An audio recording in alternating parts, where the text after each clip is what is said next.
सैत्सु जब final boss के साथ फाइट कर रहा था तब उसके इंटेंस फाइट की वजह से वहाँ पे एक बहुत बड़ा धमाका होता है और उसके बाद सैत्सु अपने आप को एक क्लासरूम में पाता है जहाँ पर उसके पास कोई भी पावर्स नहीं थी और वो एकदम लूजर था। और अब इस असली दुनिया में वो एक जगह पे बैठा हुआ कुछ सोच रहा होता है। तभी उसके पास यूही नाम की एक लड़की आती है और उससे कहती है, आखिर तुम क्या देख रहे हो? तो सैत्सु बोलता है, मैंने तुमसे कहा था ना मेरे आसपास मत भटका करो, मैं नहीं चाहता कि मेरे और तुम्हारे बारे में कोई फालतू की अफवाहें उड़े। तो यूही बोलती है, मुझे उनके बारे में कोई परवाह नहीं, आखिरकार हम लोग बचपन के दोस्त हैं। तो सैत्सु बोलता है कि भले तुम्हें इस बात की परवाह ना हो लेकिन बाकी लोगों को है। तभी यूही उसके बाल टच करने लगती है और बोलती है, तुम्हारे बाल काफी ज्यादा लंबे हो चुके हैं, देखो तुम्हारी एक आंख भी छुप गई है, क्या मैं तुम्हारे लिए इन्हें काट दूं? और ऐसा कह के वो मुस्कुराने लगती है। तो सैत्सु बोलता है, यूही तुम बिल्कुल नहीं बदली। तो यूही बोलती है, और तुम भी मेरे लिए हमेशा वही यूकी कुन रहोगे। यूही सैत्सु को इसी नाम से बुलाती थी। फिर सैत्सु खिड़की की तरफ देखता है और सोचने लगता है कि आखिरकार दूसरी दुनिया में क्या चल रहा होगा। और वो ऐसा सोच ही रहा था तभी अचानक से बाहर सब कुछ काला सा हो जाता है और उसकी क्लास के बीच में एक अजीब सा सर्कल बन जाता है और सभी लोग सोच रहे होते हैं कि आखिरकार ये क्या है। लेकिन हमारा सैत्सु उसे देख के मुस्कुराने लगता है क्योंकि उसे पता है कि आगे क्या होने वाला है। और वीडियो में आगे जाने से पहले अगर आपने अभी तक चैनल को सब्सक्राइब नहीं कर रखा है तो प्लीज कर लेना, काफी ज्यादा मोटिवेशन मिलता है। तो उसके बाद हमारा सीन चेंज होता है और हम लोग देखते हैं कि वो सारे के सारे लोग एक दूसरे वर्ल्ड के अंदर समन हो चुके हैं। तभी एक लड़का बोलता है कि ये क्या है और उसके पास वाली लड़की बोलती है कि हम लोग तो स्कूल में थे ना। और सैत्सु खुश होकर बोलता है कि मुझे पता है ये क्या है और वो मजे से अपनी कमर सीधी करने लगता है। तभी वहाँ पे उन्हें किसी चीज की आवाज आने लगती है और जैसे वो लोग वहाँ पे देखते हैं तो आर्बर में कुछ लोग उन्हीं की तरफ आ रहे थे और सैत्सु को पता लग जाता है कि ये मैजिक की पावर है। तभी वहाँ पे मौजूद स्टूडेंट बोलने लगते हैं कि हम सब लोग खतरे में हैं, सभी लोग यहाँ से भागो। और ऐसा कह के वो वहाँ से भागने लगते हैं लेकिन सैत्सु वहीं पे खड़ा हुआ था और जैसे वो सोल्जर्स उसके ऊपर हमला करने आते हैं यूं ही भाग के सैत्सु को गले लगा लेती है। तभी उनमें से एक सैत्सु के ऊपर हमला कर देता है लेकिन सैत्सु सिर्फ एक उंगली से उसके हमले को पलट देता है और उसकी इतनी सी पावर से वो सोल्जर काफी दूर उड़ जाता है। तभी यूही को रियलाइज होता है कि उसने सैत्सु को हक कर रखा था और वो उसे छोड़ देती है। तभी वो उससे पूछने वाली होती है कि अभी क्या हुआ, लेकिन सैत्सु कहता है कि अभी नहीं, फिलहाल यहाँ से भागना ही सही रहेगा और वो वहाँ से भागने लगते हैं। तभी यूही कहती है कि सामने देखो और सामने से कुछ लोगों की सेना आ चुकी थी जो कि उन डीमंस के ऊपर अटैक करने लगती है लेकिन वो डीमंस काफी ज्यादा पावरफुल थे। तभी उन लोगों की मैजिक स्क्वाड उनके ऊपर फायर से अटैक करने लगती है और उनका एक सोल्जर उस डीमन की छाती में अपना भाला घुसा देता है लेकिन दूसरा डीमन उसके साथी को मार देता है। और यहाँ पे सैत्सु और उसके क्लासमेट्स दूर बैठे हुए सब कुछ देख रहे थे। तभी यूकी कहती है, आखिरकार यहाँ पे क्या चल रहा है? और सैत्सु अपने मन में सोचता है ये युद्ध तो अभी तक खत्म हो जाना चाहिए था। तभी सैत्सु को उन डीमंस के अंदर एक अजीब सी मैजिक पावर सेंस होती है और उसे पता लगता है कि उन डीमंस के ऊपर कर्स मैजिक हो रखा है। सैत्सु को काफी अजीब सी फीलिंग हो रही थी। यूही उससे कहती है, तुम ठीक तो हो ना? तभी उनके सामने एक लड़की आ जाती है और वो उनसे कहती है, तुम लोग क्या कर रहे हो? ये प्लेस बिल्कुल भी सेफ नहीं है, अभी यहाँ से निकलो। और सैत्सु उसे देख के थोड़ा सा खुश होता है। वो लड़की बोलती है कि रॉयल नाइट्स तुम्हें प्रोटेक्ट करेंगे, तुम यहाँ से जा सकते हो। तभी वहाँ पे एक लड़का आता है और वो रॉयल गार्ड्स को कमांड देता है और इसी के साथ वो इस युद्ध में आगे बढ़ जाते हैं जहाँ पर वो लड़का अपनी तलवार से एक मॉन्स्टर को मार गिराता है और वो लड़की अपने घोड़े पे चढ़ के एक छलांग मारती है और उसके मैजिक से कुछ नौकीली चीजें आकर उन सभी डीमंस के अंदर घुस जाती है और उसने एक ही बारी में तीनों डीमंस को मार दिया था। तो यूही उन्हें देख के कहती है कि ये लोग काफी ज्यादा स्ट्रॉन्ग है। सैत्सु कहता है, इस बात में कोई शक नहीं। वैसे यूही, क्या तुम भाग पाओगी? चलो यहाँ से चलते हैं। और वो लोग वहाँ से भागने लगते हैं। फिर हमारा सीन चेंज होता है और हम लोग देखते हैं वहाँ के किंग को जो कि कहता है, नेशनल इमरजेंसी के टाइम पे आप लोगों को यहाँ पर आने के लिए शुक्रिया फॉरेन हीरोज। और यहाँ पर हम उन सभी स्टूडेंट्स को देखते हैं और वो उन लोगों को बताता है हमारे डिस्टिनिया के किंगडम के ऊपर डीमंस ने कब्जा कर लिया है और ऐसा ही एक युद्ध 5 साल पहले भी हुआ था और तब भी फॉरेन वर्ल्ड का एक हीरोज का ग्रुप हमारी मदद करने के लिए आगे आया था और ये सब एक नियति का खेल नहीं है तो फिर क्या है? तभी एक लड़का बोलता है कि हीरोज, इसका क्या मतलब है? और सैत्सु आराम से खड़ा हुआ है, सब कुछ सुन रहा होता है। तभी एक लड़की आगे आती है जिसका नाम मार्गरेट होता है। वो बोलती है कि मुझे पता है कि इतनी सारी घटनाओं के एक साथ होने की वजह से तुम लोग काफी ज्यादा कंफ्यूज हो, लेकिन फैक्ट तो ये है कि फॉरेन वर्ल्ड से जो हीरोज 5 साल पहले आए थे उन्होंने इस पूरे वर्ल्ड में चल रहे युद्ध का अंत किया था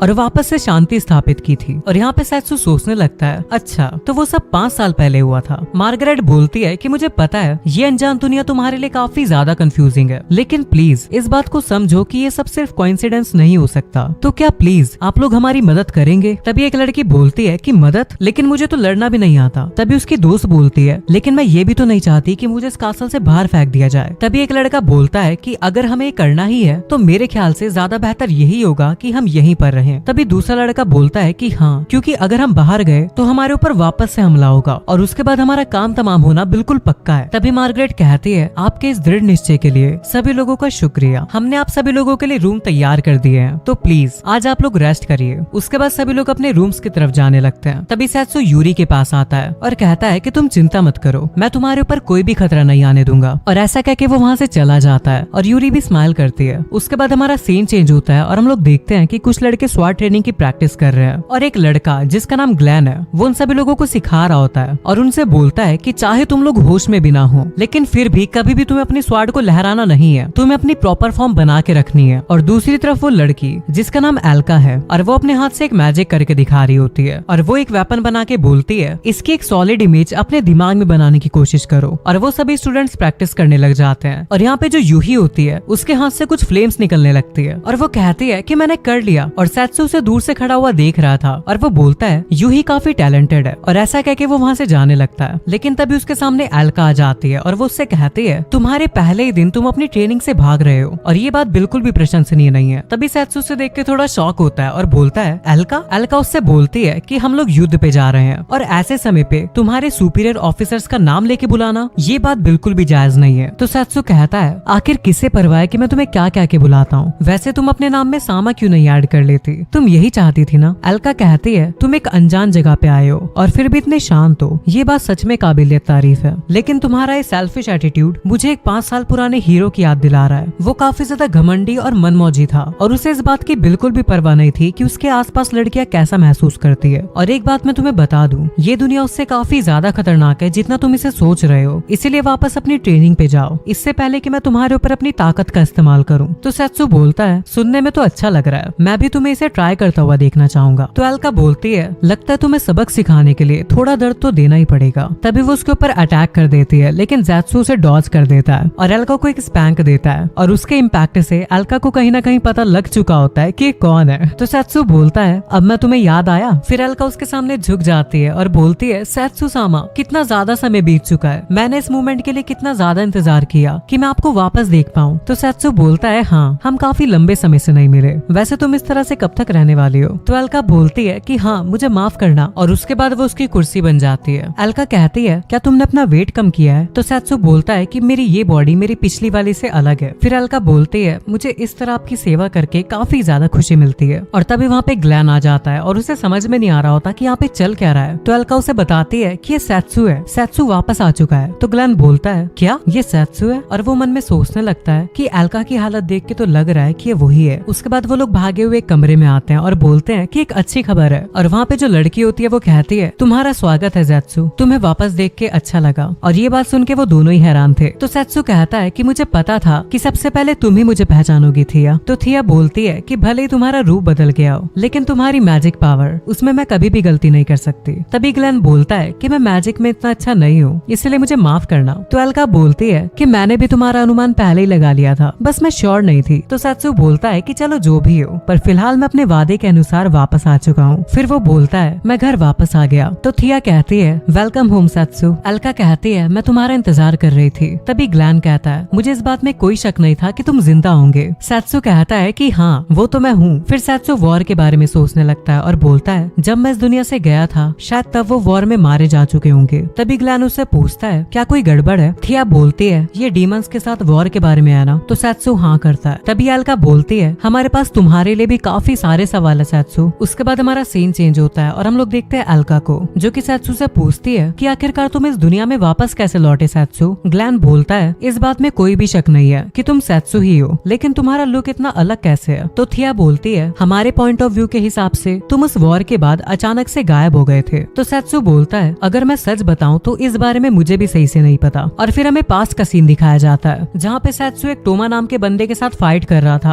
और जैसे सैत्सु टोमा के ऊपर अटैक करता है वहाँ पे एक बहुत बड़ा धमाका होता है। सैत्सु कहता है कि मुझे सही से तो नहीं पता लेकिन उसके बाद मैं एक दूसरी दुनिया में रिबॉर्न हो गया और मेरे पास मेरी पुरानी मेमोरीज और पावर्स भी थी और उसके बाद मैं इस दुनिया में वापस से समन हो गया। तो थिया बोलती है कि हमें इस बारे में नहीं पता कि तुम दूसरी दुनिया से इस दुनिया में कैसे समन हुए। तो एल्का बोलती है लेकिन ये सिर्फ और सिर्फ एक कोइंसिडेंस तो नहीं हो सकता। ग्लेन बोलता है कि भगवान की इच्छा हमारे जैसे साधारण ह्यूमंस के लिए आज भी एक राज है। तभी सैत्सु बोलता है कि मेरे बारे में बहुत हो गया, तुम ये बताओ कि उसके बाद टोमा का क्या हुआ, क्योंकि इस वॉर के पीछे वो भी हो सकता है। थिया बोलती है और वो डीमंस उन्हें भी कर्स से कंट्रोल किया जा रहा है ना। सैत्सु बोलता है कि हाँ वो मैजिक पावर एक कर्स है और सिर्फ टोमा ही एक लौता है जो कि ऐसा कुछ कर सकता है। एल्का कहती है हमने उसे कैसे भी ढूंढने की कोशिश करी जैसे कि तुम्हें, लेकिन हमें कुछ भी नहीं मिला। तो थिया बोलती है लेकिन जैसे सैत्सु जिंदा है वैसे वो भी हो सकता है। तभी वहाँ पे एक सोल्जर आता है और वो ग्लैन से कहता है महाराज ने आपको तुरंत सभा में शामिल होने के लिए कहा है। ग्लैन बोलता है तुम लोगों ने सुन लिया ना, चलो ठीक है फिर मैं यहाँ से चलता हूँ। सैत्सु बोलता है एक इम्पोर्टेंट पर्सन होना इतना भी आसान नहीं होता। तो एल्का बोलती है लेकिन उसकी जगह ये जॉब तुम्हारी थी। सैत्सु बोलता है कि मैं ऐसी फालतू की जॉब दोबारा कभी भी एक्सेप्ट नहीं करना चाहूंगा। मेरा प्लान तो युद्ध के बाद इस पूरी दुनिया को घूमना है। फिर हमें पूरे किंगडम का सीन दिखाया जाता है और एल्का बोलती है मुझे शांति भरा नजारा काफी ज्यादा पसंद है। थिया बोलती है जो अमन सैत्सु ने हमारे लिए कायम किया है हमें उसे बरकरार रखना है। सैत्सु बोलता है कि तुम सही कह रहे हो और फिर सैत्सु एक पर्सन के बारे में सोचने लगता है और बोलता है टोमा आखिर तुम्हारे दिमाग में चल क्या रहा है। उसके बाद हमारा सीन चेंज होता है और हम लोग देखते हैं किंग को जो कि बोलता है हमें डीमंस के साथ कभी भी शांति प्रस्ताव नहीं रखना चाहिए था और अब हमारे किंगडम ने फैसला कर लिया है कि हम उनके ऊपर युद्ध का ऐलान करेंगे। तभी ग्लैन कहता है महाराज थोड़ा धैर्य रखिए, हमने जो दूत डीमंस के कॉन्टिनेंट पे भेजे हैं हमें उनकी तरफ से अभी तक कोई खबर नहीं मिली है। तो मार्गरेट कहती है कि वो डीमंस ही थे जिन्होंने बिना किसी कारण हमारे ऊपर हमला करना शुरू किया और अब नए हीरोज भी समन हो चुके हैं, वो भी इसी समय। और ये इस बात का सबूत है कि न्याय हमारी तरफ है। और ये बात सुन के वहाँ पे सभी लोग ताली बजाने लगते हैं। फिर राजा कहता है हमें उस 5 साल पहले आए हीरो की फालतू बातें सुन के शांति प्रस्ताव के लिए राजी नहीं होना चाहिए था और अब तो वो हीरो भी मिसिंग है और मुझे लगता है कि भगवान भी यही चाहते हैं कि पूरी दुनिया में एकता कायम हो। उसके बाद हमारा सीन चेंज होता है और हम लोग एक पुतले को देखते हैं जिसके ऊपर यूही ट्रेनिंग कर रही थी और वो विंड मैजिक का यूज करने में कामयाब हो जाती है। तभी सैत्सु से आवाज लगाता है और बोलता है तुमने काफी अच्छा किया यूही। यूही कहती है तुमने मुझे सरप्राइज कर दिया, मुझे इस तरह डराया मत करो। तो सैत्सु बोलता है कि मैंने तुम्हारे बाकी के अटेम्प्ट्स भी देखे, तुम मैजिक में काफी ज्यादा कुशल हो। यूही कहती है क्या तुम्हें ऐसा लगता है, और वो मुस्कुराने लगती है लेकिन अचानक से वो थोड़ी सीरियस हो जाती है। तो सैत्सु पूछता है कोई प्रॉब्लम है क्या। तो यूही बोलती है ये जो मैं प्रैक्टिस कर रही हूँ ये किसी को चोट पहुँचाने के लिए है ना, आखिरकार कोई युद्ध पे क्यों जाना चाहेगा। और सैत्सु उसे देख के कुछ सोचने लगता है। तभी यूही कहती है लेकिन अगर सच में मेरे पास मैजिक का टैलेंट है तो मैं तुम्हारी रक्षा करूंगी सैत्सु। तो सैत्सु हंस के बोलता है जिसके बारे में मैं ओवर थिंकिंग कर रहा था वो कभी नहीं बदलेगा। उसके बाद हमारा सीन चेंज होता है और हम लोग देखते हैं एल्का और बाकी लोगों को। ग्लैन बोलता है मैंने हमारे काम के लिए थोड़ा समय तो निकलवा दिया, मैंने उनसे ये कहा कि हीरोज को ट्रेन करने के लिए अभी थोड़ा समय और लगेगा, लेकिन फिर भी इस पॉइंट पे आके ऐसा लगता है कि अब युद्ध को टाला नहीं जा सकता। फिर सैत्सु बोलता है कि चलो ठीक है, मुझे लगता है कि मुझे खुद ही जाके एक बार दोबारा से इस युद्ध को रुकवाना पड़ेगा। युद्ध करना एकदम बेवकूफी है और इसे रोकना ही पड़ेगा, स्पेशली अगर इसके पीछे टोमा हुआ तो। तभी एल्का बोलती है कि अगर ऐसी बात है तो हम भी तुम्हें फॉलो करेंगे तुम्हारे पर्सनल गार्ड्स के तौर पे। उसके बाद ग्लैन कहता है मुझे काफी खुशी होगी अगर मैं तुम्हारे साथ मिलकर लड़ूंगा। तभी थिया भी बोलती है कि मैजिक पे रिसर्च करना काफी ज्यादा मजेदार है लेकिन साथ में ट्रैवल करने में और भी ज्यादा मजा आएगा। तभी सैत्सु ने मना कर देता है और बोलता है नहीं, इस बार मैं अकेले जाऊंगा, फिलहाल की सिचुएशन के हिसाब से तुम्हें ये जगह नहीं छोड़नी चाहिए। और वैसे भी अगर इसके पीछे टोमा हुआ तो इस जगह पे भी पर्याप्त योद्धाओं की ताकत होना जरूरी है। तभी एल्का उसे कुछ कहने वाली होती है लेकिन सैत्सु कहता है कि अगर तुम मेरे पर्सनल गार्ड हो तो तुम मेरी बात जरूर सुनोगे, है ना। तो एल्का कहती है आखिरकार मैं तुम्हारी इस रिक्वेस्ट को कैसे मना कर सकती हूँ। फिर सैत्सु बोलता है अब बस मुझे उस जगह पे जाके उस चीज को पाना है जिसकी मुझे जरूरत है। उसके बाद हमारा सीन चेंज होता है और हम लोग देखते हैं कासल को जहाँ पे अच्छी खासी सिक्योरिटी थी। तभी हम सैत्सु और उसके दोस्तों को देखते हैं जो कि इनविजिबल हो रखे थे और सैत्सु वहाँ की टाइट सिक्योरिटी देख के बोलता है आखिर यहाँ पे इतने सारे लोग क्यों हैं। ग्लैन कहता है हम लोग युद्ध के बीच में हैं और सभी लोग उसकी तैयारी में लगे हैं। तभी एल्का कहती है कि मैं अंदर जा रही हूँ, ग्लैन तुम मुझे कवर देना। और ये कह के एल्का अंदर जाने लगती है तो ग्लैन भी उसके पीछे जाता है। फिर सैत्सु थिया से कहता है कि पुराने दिनों की याद आ गई जब हम लोग डंजन्स में घूमा करते थे। तो थिया कहती है कि हाँ, और ज्यादातर ऐसे कामों में एल्का ही सबसे पहले आगे जाया करती थी। उसके बाद हम देखते हैं कि एल्का ने एक सोल्जर को बुरी तरीके से पीट दिया है और वो कहती है मुझे माफ करना, ये मेरी पुरानी आदत है। तभी ग्लैन कहता है कि मैंने तुमसे कहा था ना कि हमें इसे शांति से निपटाना है। उसके बाद वो लोग उसे एक बक्से के अंदर बंद कर देते हैं और एक रूम को ओपन करते हैं। वहीं दूसरी तरफ हमें यूई को दिखाया जाता है जो कि सीढ़ियों से नीचे उतर रही थी। तभी अचानक से उसे यूकी की प्रेजेंस फील होती है लेकिन वो उसे इग्नोर करती है और आगे बढ़ जाती है। उसके बाद हमें सैत्सु और बाकी लोग दिखाए जाते हैं जो कि अब एक रूम के अंदर आ चुके हैं और उस कमरे में एक तलवार पड़ी होती है। उसे देख के सैत्सु कहता है तो यहाँ पर हो तुम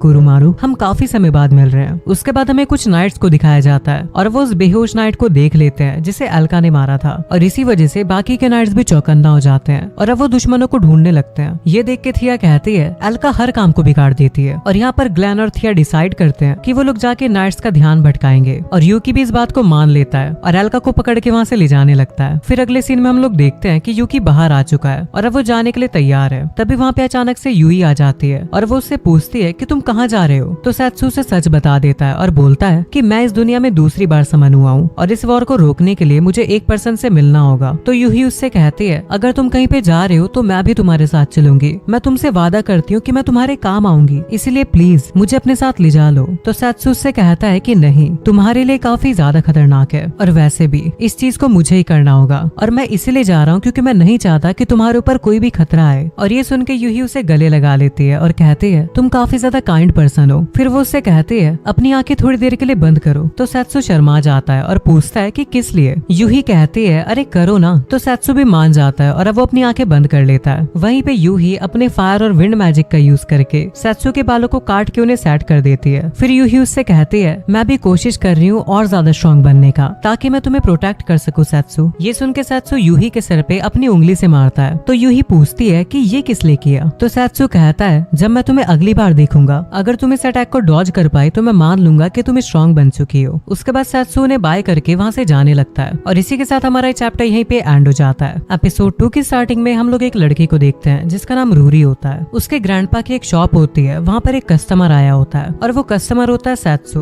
वो भी पास्ट वाला। रूरी के ग्रैंडफादर सैत्सू से कहते हैं मैं तुम्हें ये नहीं बेचूंगा, यहाँ पर जितनी भी चीजें हैं मैं उन सभी को दिल से बनाता हूँ। मैं ये तुम्हारे जैसे नौजवान को कभी नहीं बेचूंगा जिसे इसकी वैल्यू तक नहीं पता। ये सुन के सैत्सू कहता है अरे मान जाओ, मुझे ये बताओ कि ये तुम कितने में बेचोगे। लेकिन अभी भी रूरी के ग्रैंडफादर नहीं मान रहे होते। तभी रूरी अपने ग्रैंडफादर के पास आके पूछती है क्या ये कस्टमर एक कंप्लेनर है। जिस पर रूरी के ग्रैंडफादर कहते हैं कि हाँ, ये मेरे बिजनेस में इंटरफेयर कर रहा है। ये सुन के सैत्सू कहता है तो ऐसी बात है, और ऐसा कह के वो टेबल पे काफी सारे गोल्ड कॉइन्स रख देता है और उन गोल्ड कॉइन्स को देख के रूरी के ग्रैंडफादर मान जाते हैं और कहते हैं ये लो, तुम इसे खरीद सकते हो। तो सैत्सू भी वहाँ से सामान खरीद के चला जाता है। फिर रूरी अपने ग्रैंडफादर से कहती है कि आपने तो ये कहा था कि एक क्राफ्टमैन के लिए उसकी इज्जत ही सबसे बड़ी चीज होती है। जिस पर उसके ग्रैंडफादर कहते हैं कि हाँ, प्राइड काफी ज्यादा इंपॉर्टेंट होती है। फिर वो उसका सर सहलाने लगता है और बोलता है लेकिन उसके अलावा एक और चीज इंपॉर्टेंट है और वो है पैसा। और उसके बाद हम देखते हैं कि अब वो क्राफ्टमैन मर चुका है और उसकी पोती उसके फ्यूनरल में खड़ी है। फिर वो लड़की अपने दादा की शॉप को खाली करती है और वहाँ से जाने लगती है। वो कहती है मैं अपने ग्रैंडफादर से काफी ज्यादा प्यार करती थी और ये उनकी आखिरी जॉब है और मैं इस काम को पूरा करके ही रहूंगी चाहे कुछ भी हो जाए। और उसके बाद वो एक घोड़ा गाड़ी में अपने सामान को लेके जाने लगती है। तभी अचानक उसे कुछ फील होता है और उसका घोड़ा भी वहीं पे रुक जाता है। वो उसे आगे बढ़ाने की कोशिश तो करती है लेकिन वो वहीं पे रुका रहता है और तभी उसके सामने एक जंगली सुअर आ जाता है जो कि उसकी गाड़ी के ऊपर अटैक कर देता है और उसकी वजह से उसका सारा सामान नीचे गिर चुका था और रूरी भी नीचे गिर जाती है और उसके हाथ में एक बक्सा था जो कि गिर के खुल जाता है। उस बक्से के अंदर एक ब्रॉच होता है। फिर रूरी उसे बंद करके खड़ी हो जाती है और बोलती है अगर मैं इसे खो देती तो ग्रैंडपा जरूर आके मुझे डराते। और ऐसा कहके वो पीछे मुड़ती है लेकिन उसके सामने वही जंगली सुअर खड़ा होता है और वो उसे देख के बोलती है मेरे अंदर तो सिर्फ और सिर्फ हड्डी है और मेरा स्वाद भी अच्छा नहीं है, तो अगर तुम चाहो तो जितना भी खाना मेरे पास है तुम वो सारा ले सकते हो, तो प्लीज मुझे जाने दो। लेकिन वो सुअर अभी भी वैसे ही खड़ा हुआ था। फिर वो उसे कहती है कि मेरे पास पैसे भी हैं, हम लोग इस चीज को पैसे से निपटा सकते हैं। और ऐसा कहके वो जोर से चिल्लाने लगती है। लेकिन जब वो अपनी आंखें खोलती है तो सामने सैत्सू खड़ा होता है जिसने उस सुअर को हरा दिया था। सैत्सू उससे पूछता है तुम ठीक तो हो ना। तो रूरी कहती है तुम्हें पैसे चाहिए ना, अगर मैं तुम्हें सच बताऊं तो मेरे पास अभी पैसे नहीं है, वो मुझे तब मिलेंगे जब मैं इस आइटम को डिलीवर कर दूंगी, तो तुम मुझे लिख के बता सकते हो कि तुम्हें कितने पैसे देने हैं। लेकिन सैत्सू कहता है कि उसकी कोई जरूरत नहीं है, मैं तो बस यहाँ से गुजर रहा था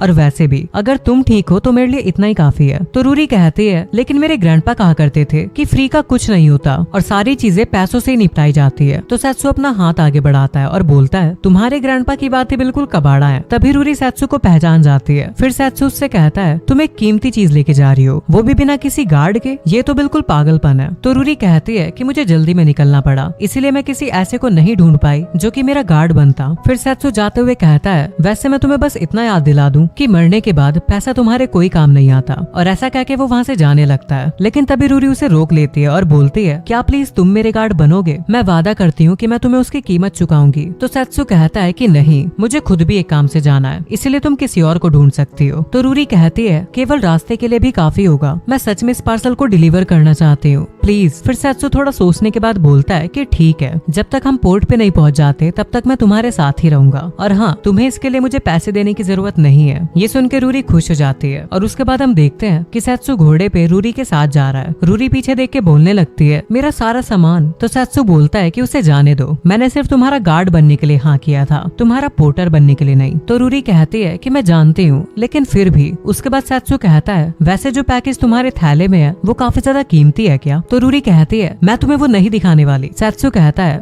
मुझे देखना भी नहीं। तो रूरी कहती है कि हाँ ये सच में काफी ज्यादा कीमती है। उसके बाद हमारा सीन चेंज होता है और हम लोग देखते हैं एक मार्केट को, और सैत्सु वहाँ पे आके कहता है ये शहर सच में काफी ज्यादा ग्रो हो चुका है। तो रूरी उसे बताती है कि 5 साल पहले जब वॉर का अंत हुआ था उसके बाद व्यापार काफी ज्यादा बढ़ गया। और वो सैत्सु से पूछती है क्या तुम यहाँ पे पहले कभी आए हो? तो सैत्सु बताता है कि हाँ, जब यहाँ पर ट्रेड नहीं हुआ करती थी तब। फिर रूरी कहती है कि चलो जो भी हो, अब मैं एक शिप को हायर करूंगी जो कि मुझे यहाँ से लेके जाएगा। फिर हम देखते हैं शिप के मालिक को, जो कि कहता है क्या डीमंस के कॉन्टिनेंट? इस बात का सवाल ही पैदा नहीं होता कि हम लोग वहाँ पे जाएंगे। और ये बात सुनकर रूरी को काफी बड़ा झटका लगता है और वो नीचे झुक के एक दूसरे शिप ओनर से बात करने लगती है, लेकिन वो कहता है कि वॉर चल रही है और इसी वजह से वहाँ पे जाने के सारे शिप कैंसिल हो चुके हैं। तो रूरी रोते हुए कहने लगती है कि अब मैं क्या करूँ? तो सैत्सु उससे कहता है तुम वॉर के समय में डेमोनिक कॉन्टिनेंट जाना चाहते हो और वो भी इस उम्र में। ऑब्वियस सी बात है कि ये बिल्कुल इम्पॉसिबल है, लेकिन रूरी हार नहीं मानती और वो 3-4 लोगों से और पता करती है, लेकिन सभी लोग उसे मना कर देते हैं। और ऐसे करते करते वो कुछ सैनिकों से टकरा जाती है। वो लोग कहते हैं कि हम डिस्टिनिया के नाइट्स हैं और हम यहाँ पे सभी की जांच कर रहे हैं पोर्ट की सुरक्षा के लिए, और इसीलिए अगर तुम व्यापारी हो तो हमें अपने आइडेंटिफिकेशन डॉक्यूमेंट्स दिखाओ। तो रूरी उसे डॉक्यूमेंट्स दिखा देती है, लेकिन उसे देख के वो सोल्जर कहता है कि हम सोल्जर्स अपनी जान दांव पे लगा रहे हैं, जबकि तुम जैसे लोग सिर्फ पैसों के पीछे पड़े हैं। उसके बाद वो सोल्जर रूरी से कहता है लेदर बैग में जो कुछ भी है मुझे दिखाओ। तो रूरी उसे मना करने लगती है, लेकिन वो सोल्जर हंसने लग जाते हैं। तभी रूरी कहती है कि प्लीज ये मेरे लिए काफी ज्यादा इंपॉर्टेंट है। तो वो लोग कहते हैं कि अगर इसके अंदर मर्चेंडाइज है तो तुम इसे दिखाती क्यों नहीं, इसे छुपा क्यों रही हो? तो दूसरा सोल्जर कहता है कि मुझे इस पे शक हो रहा है, और वो उसका बैग लेने ही वाला होता है। तभी सैत्सु आके उसका हाथ पकड़ लेता है। फिर सैत्सु उनसे कहता है कि तुम पैकेजेस की इंस्पेक्शन कर रहे हो और वो भी दिन में, क्या तुम्हारे पास ये करने के लिए परमिट है? तो वो लोग पूछते हैं कि आखिर तुम कौन हो? सैत्सु कहता है कि मैं इसका गार्ड हूँ, क्या तुम्हें इस बात से कोई प्रॉब्लम है? तो वो सोल्जर कहते हैं अच्छा, तुम्हारे जैसा एक एडवेंचरर हम रॉयल गार्ड्स को चैलेंज देने की हिम्मत कर रहा है? और वो लोग अपनी तलवार निकालने जा रहे होते हैं। तो सैत्सु कहता है कि कोशिश भी मत करना। तभी वहाँ पे काफी सारे लोग इकट्ठा हो जाते हैं और वो उन्हें देखने लगते हैं और बोलते हैं क्या ये सोल्जर सच में अपनी तलवारें निकालने जा रहे हैं? और उन लोगों को देखकर वो लोग रुक जाते हैं और वहाँ से जाने लगते हैं। तभी जाते वक्त एक सोल्जर बोलता है अगर तुमने कोई भी गलत हरकत की तो हम तुम्हें जेल में बंद कर देंगे। फिर सैत्सु बोलता है कि एल्का और ग्लैन के लिए ये सब संभालना काफी मुश्किल होता होगा। तभी रूरी रोते हुए सैत्सु को थैंक्स बोलती है और उसे गले लगाती है और उससे पूछती है कि तुम्हारी इस वंडरफुल सर्विस के लिए मुझे तुम्हें कितना पे करना होगा।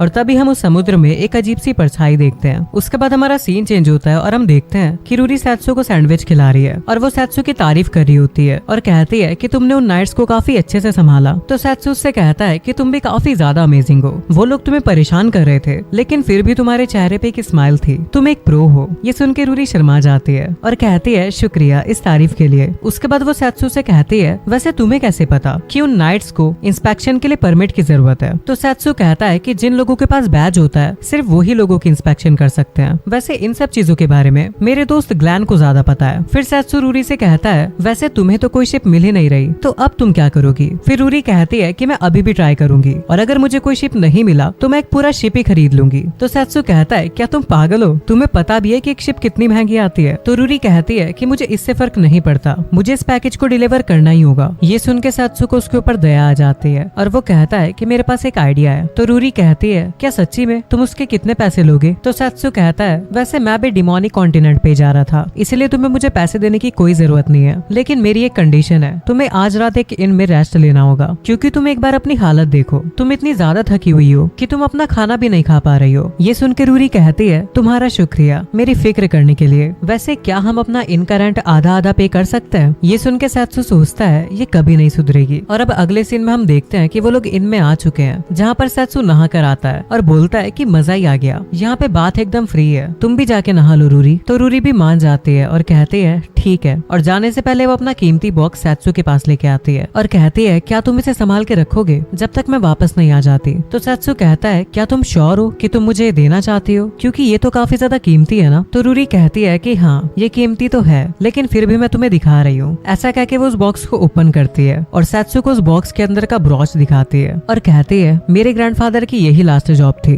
वहीं पर सैत्सु उस ब्रॉच को देख के काफी ज्यादा हैरान था, वो उस ब्रॉच को पहचान जाता है। फिर रूरी सैत्सु से कहती है मैं तुम्हें थोड़ा मेरे ग्रैंडपा के बारे में बताती हूँ। वो बताती है कि उसके ग्रैंडफादर एक काफी ज्यादा फेमस ज्वेलर थे। पूरी कंट्री में ऐसा कोई भी नहीं था जो कि उसके ग्रैंडफादर जैसी चीजें बना सके। और एक दिन एक कस्टमर इस ब्रॉच को रिपेयर करने की रिक्वेस्ट लेके आया, जिस ब्रॉच को मेरे ग्रैंडफादर ने ही बनाया था। लेकिन मेरे ग्रैंडफादर के पास तब ज्यादा समय नहीं बचा था और उनकी हालत तब तक काफी ज्यादा खराब हो जाती है क्योंकि वो बूढ़े हो चुके थे। और अगले सीन में हम देखते हैं कि रूरी के ग्रैंडफादर ने उससे कहा था कि पैसा काफी ज्यादा इंपॉर्टेंट है और ऐसा इसलिए है क्योंकि तुम उसकी मदद से किसी भी इंपॉर्टेंट चीज को प्रोटेक्ट कर सकते हो और बिना पैसों के तुम उन चीजों की रक्षा नहीं कर सकती जो तुम्हारे लिए काफी ज्यादा इंपॉर्टेंट हो। और जो चीज तुम्हारे लिए इंपॉर्टेंट है उसके लिए अपना सब कुछ खो देना, यही असली प्राइड होता है। और अब उसके ग्रैंडफादर उसे वही ब्रॉच देके कहते हैं, क्या तुम मेरी आखिरी जॉब को पूरा करोगी? तो रूरी भी मान जाती है और वो कहती है कि मैं प्रॉमिस करती हूँ, मैं इस ब्रॉच को जरूर डिलीवर करूंगी। उसके बाद हमें प्रेजेंट का सीन दिखाया जाता है। रूरी सैत्सू से कहती है, इसलिए मैं इस ब्रॉच को सेफली डिलीवर करना चाहती हूँ। और वो सैत्सू को ब्रॉच देके नहाने चली जाती है। और अब रूरी अपने मन में अपने ग्रैंडफादर से कहती है, मुझे एक अच्छा पर्सन मिल गया है जिसकी वजह से मैं आपको दिया प्रॉमिस पूरा कर पाऊंगी। उसके बाद हमें सैत्सू को दिखाया जाता है जो कि उस ब्रॉच को टच करता है और उसके अंदर की एनर्जी को सेंस करने लगता है। सैत्सू कहता है, मुझे पता था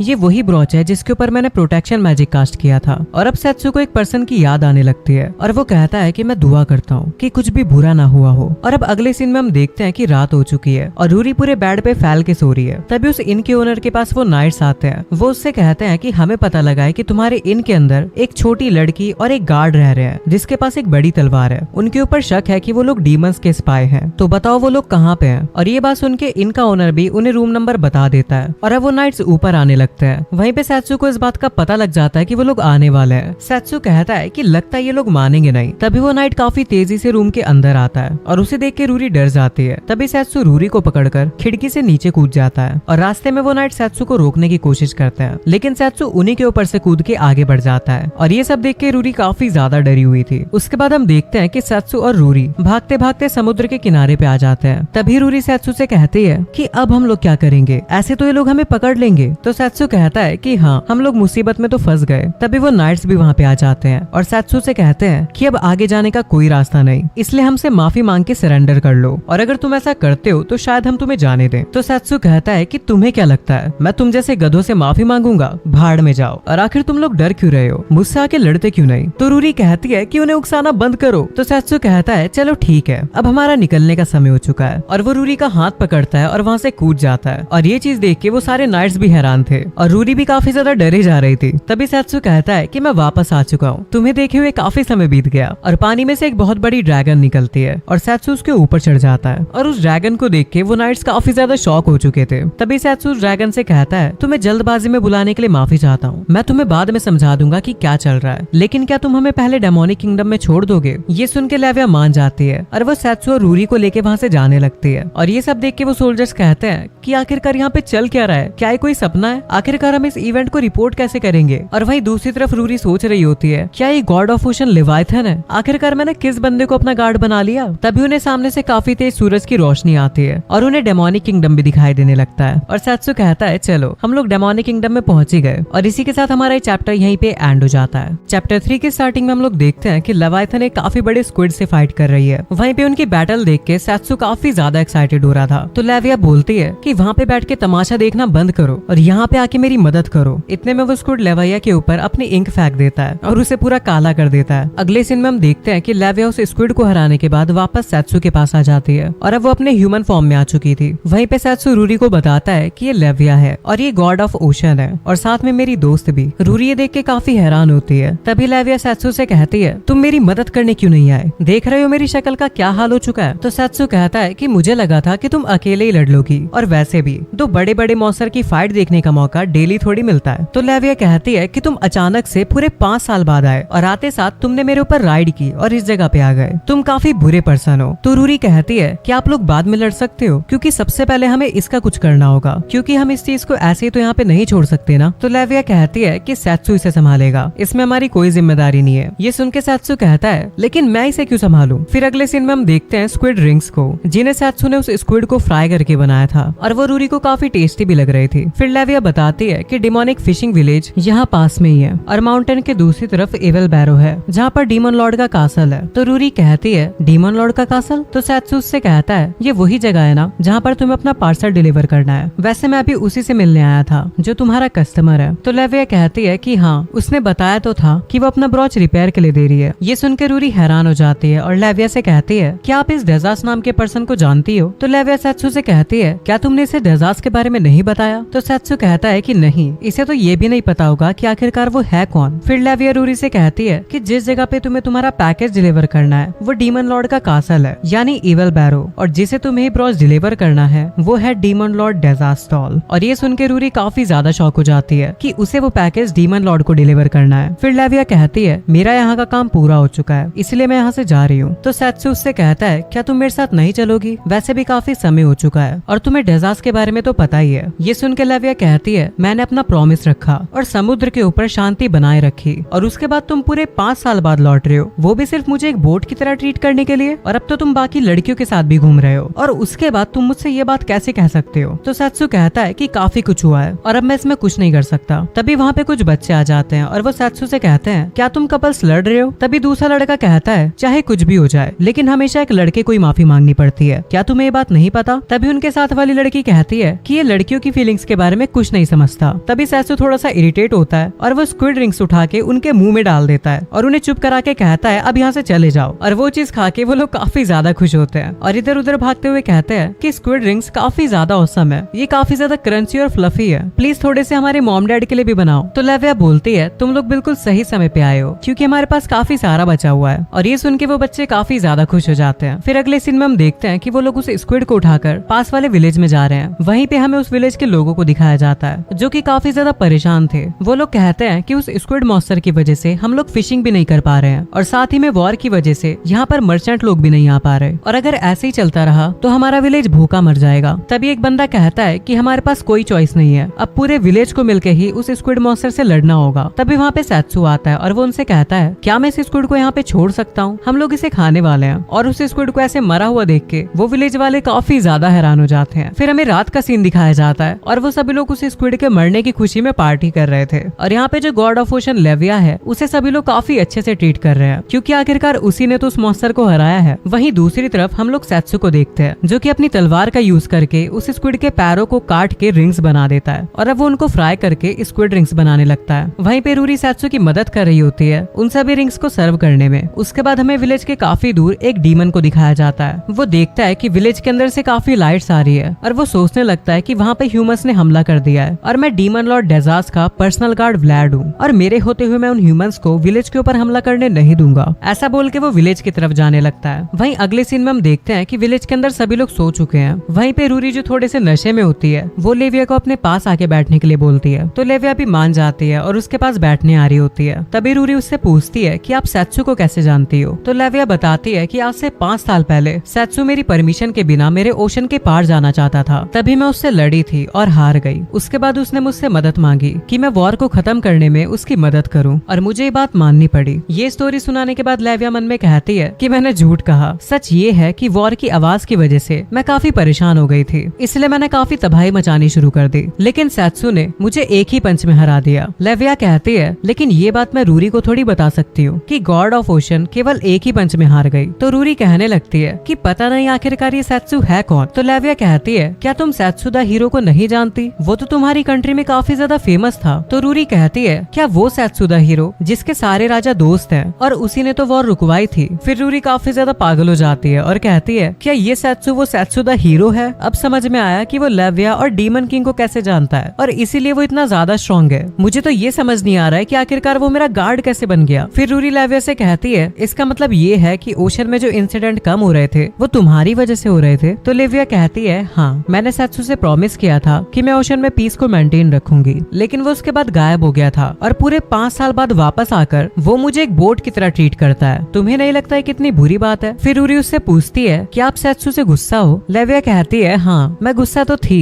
लेकिन क्योंकि अब वो वापस आ चुका है इसलिए मैं खुश हूँ। उसके बाद लेविया सेत्सु की तरफ स्माइल करते हुए काफी खुशी से देख रही होती है और ये चीज रूरी भी नोटिस कर लेती है और वो उससे पूछती है तुम सेत्सु से प्यार करती हो ना। तो लेविया कहती है नहीं नहीं, ऐसा कुछ नहीं है। आखिरकार एक गॉड ऑफ ओशन एक ह्यूमन से प्यार कैसे कर सकती है। लेकिन अगर मैं सच बताऊं तो मैं उसके वापस आने का काफी ज्यादा वेट कर रही थी। तभी वहाँ पे अचानक से व्लाड आ जाता है और वो कहता है मैं किसी भी ह्यूमन को नहीं छोड़ूंगा। तभी वो देखता है कि वहाँ पे सभी लोग बिल्कुल आराम से सो रहे हैं। उसे समझ ही नहीं आता कि आखिरकार यहाँ पे हो क्या रहा है। और अब अगले सीन में हम देखते हैं कि सेत्सु सारे स्क्विड रिंग्स को बेच देता है। वहीं दूसरी तरफ लिविया रूरी के साथ पानी के पास बैठी होती है और वो अपनी पावर यूज करके पानी में से मछली निकाल के खाने लगती है और कहती है कि इन्हें कच्चा खाने में ज्यादा मजा आता है। तभी वहाँ पे व्लाड आता है और कहता है कि मैं काफी ज्यादा सरप्राइज्ड हूँ आपको इस टाउन में देखकर, वो भी आपकी ह्यूमन फॉर्म में। तभी वहाँ पे सेत्सु आ जाता है और वो व्लाड से कहता है और भाई क्या हाल है। तभी व्लाड उसकी तलवार देखकर उसका मैजिक पावर सेंस करके बोलता है मुझे पता था ये तुम ही हो सेत्सु, वैसे तो तुम्हारी नई फॉर्म देख के ये बता पाना काफी ज्यादा मुश्किल था। फिर सेत्सु उससे पूछता है वैसे तुम यहाँ पे क्या कर रहे हो, तुम तो डीमन लॉर्ड के सबसे क्लोजेस्ट ऑफिसर हो ना, क्या तुम यहाँ पे वॉर की वजह से आए हो। तो व्लाड कहता है हाँ मैं लिविया को ही ढूंढ रहा था, लेकिन मैंने ये नहीं सोचा था कि वो तुम्हारे साथ होगी और अब मुझे आशा की एक किरण दिखाई देने लगी है। फिर व्लाड उनसे रिक्वेस्ट करके कहता है कि प्लीज डीमन लॉर्ड को बचा लो। डीमन लॉर्ड को एक आदमी से शादी करने के लिए कहा जा रहा है जिसका नाम है टैरन स्नीटर। ये सुन के लिविया कहती है डीमन लॉर्ड शादी कर रही है तो क्या ये अच्छी खबर नहीं है। तो व्लाड कहता है कि नहीं ये बिल्कुल भी अच्छी खबर नहीं है, इसे शादी तो माना जा रहा है लेकिन सच बात तो ये है कि डीमन लॉर्ड के ऊपर कर्स कर दिया गया है। वो लड़का रिंग की जगह एक काफी पावरफुल कर्स नेकलेस लेके आया था। तो सेत्सु बोलता है क्या इतना पावरफुल कर्स जो कि डीमन लॉर्ड को भी अपने कंट्रोल में कर सकता है। फिर व्लाड सेत्सु से कहता है वैसे क्या तुम्हें वॉर के बारे में पता है, जब इंसानों ने हमारे ऊपर इन्वेजन कर दिया था।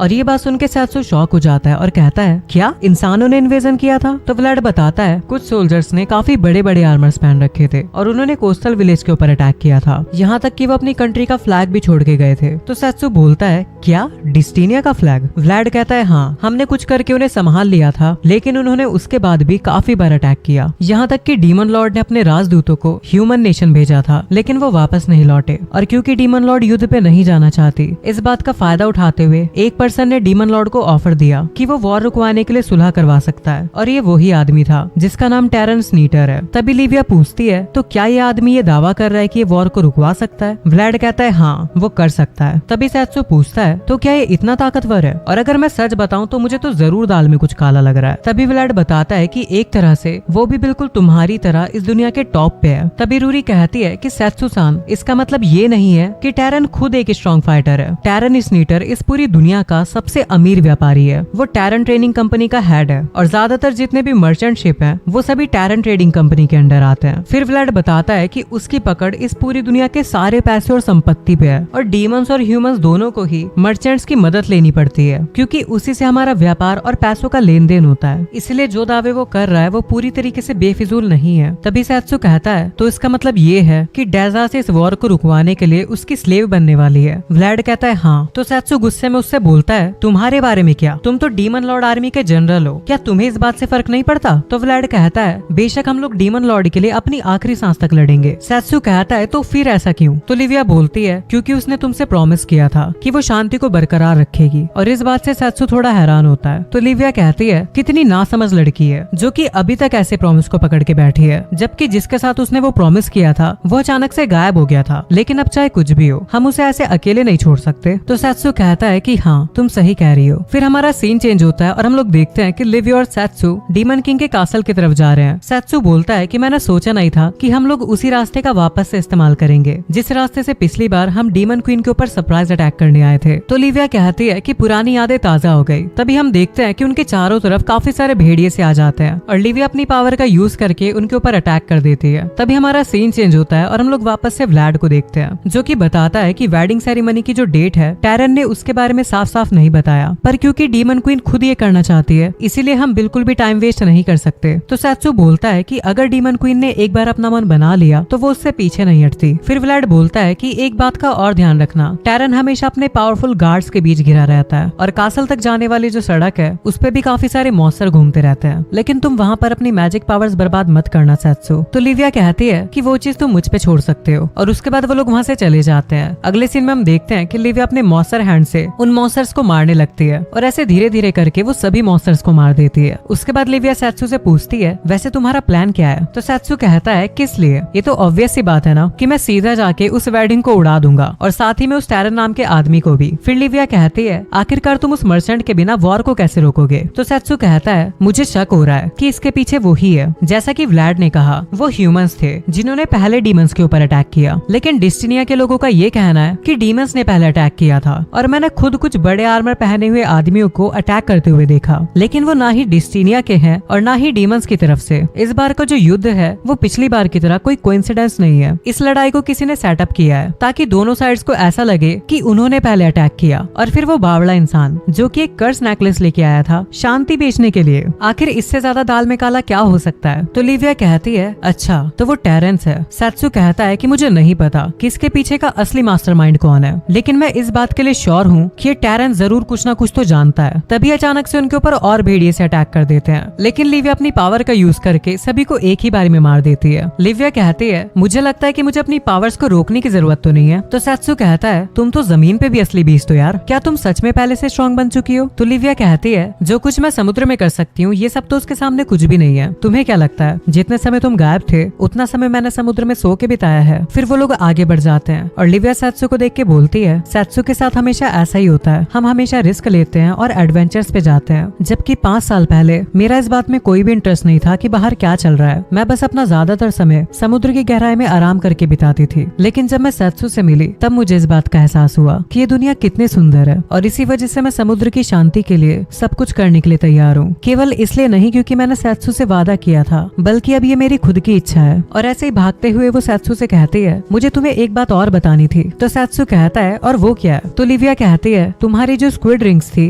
वो कच्ची स्क्विड से ज्यादा टेस्टी थी। तो सैत्सू कहता है कि अगर ऐसी बात है तुम जितनी चाहोगी मैं तुम्हें उतनी बना के दूंगा। और उसके बाद वो डीमन कासल तक पहुंच जाते हैं और इसी के साथ हमारा ये चैप्टर यहीं पे एंड हो जाता है। अगर आपको इसका नेक्स्ट पार्ट देखना है तो चैनल को सब्सक्राइब कर लेना और बेल आइकन को ऑल पे सेट कर लेना।